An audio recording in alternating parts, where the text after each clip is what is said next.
And we shall continue with our next award recipient. I was just talking about this amazing trailblazer who's a mother, an executive, and a change maker. As I talked about, she is such an incredible star. She has really made such a name for herself, first working for Pepsi-Cola, and then she went on to work for Apple, and now she's making her mark with Uber. The recipient of the 2017, if everybody could quiet down, please. I know there's a lot of excitement here. The recipient of the 2017 AAI Award for Innovation and Leadership, it is easy to see why Boz is all that. Congratulations so much. All right, well, good evening, everyone. Thank you for the warm introduction, Sade. I lived in New York for 15 years, and now that I live in California, I miss seeing your face every day on the news, so this makes up for it. Thank you. I'm incredibly honored to be here tonight with all of you to accept the Africa America Institute's Innovation and Leadership Award. I'm humbled to be in the company of my fellow honorees, Nicole, who is telling our truest stories, Jim Ovia, who has set an incredible bar for those of us in business, and of course, His Excellency, the President of the Republic of Ghana.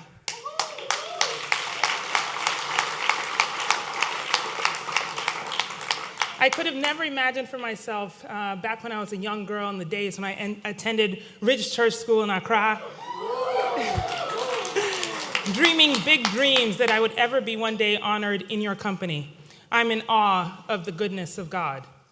My deepest thanks to the Board of Trustees, my fellow Wesleyan University alums, Kofi Apenteng, the President and CEO of AAI, Steve Pfeiffer, the board chair, and I hear Nicole's dad is also a Wesleyan alum. My goodness. Well, Wesleyan alums are in the room tonight, so thank you so much. I'd also like to honor my dad, who is also a Wesleyan alum, and so the Cardinals are really in full effect.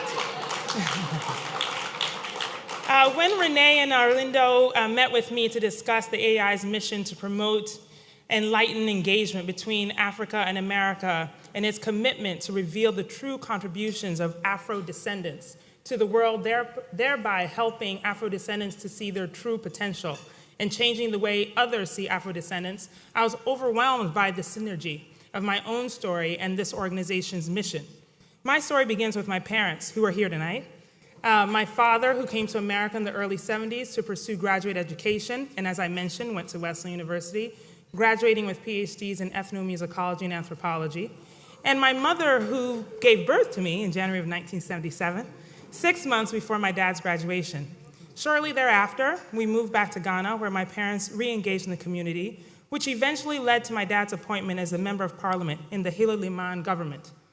As for the rest of the story, it's well documented in the annals of history, and I credit the events following that moment which propelled me through moves to Washington, D.C., Orange County, California, Nairobi, Kenya, Accra, Ghana, Middletown, Connecticut, New York City, Los Angeles, and now to Silicon Valley and my current seat as the Chief Brand Officer at Uber.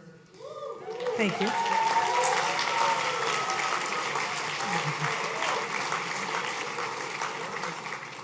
But even though I was born in the US and say that my formative years were sharpened here, I claim that Ghana jollof is the sweetest.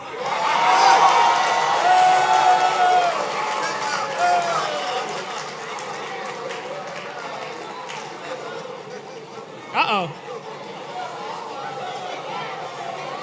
That sounds like war.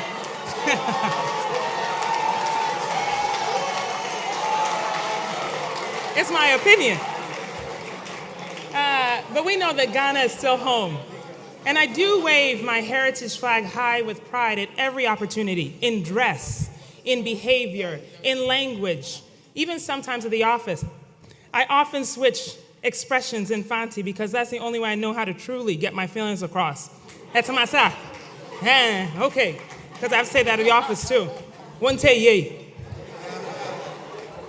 Truly, I don't believe that I would be up here tonight or leading the charge for the changing cultural language and corporate culture and innovation in tech industries if not for the values my parents instilled in me as a young Ghanaian woman growing up in America.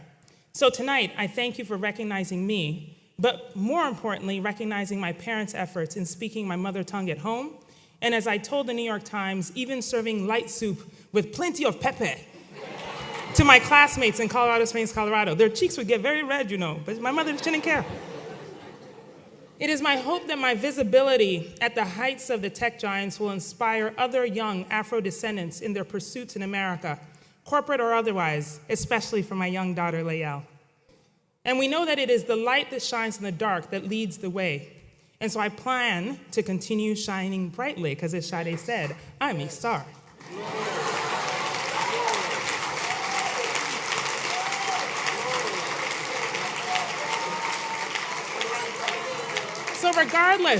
So regardless of this country's current administration's beliefs, immigrants do matter to the success of the American industry.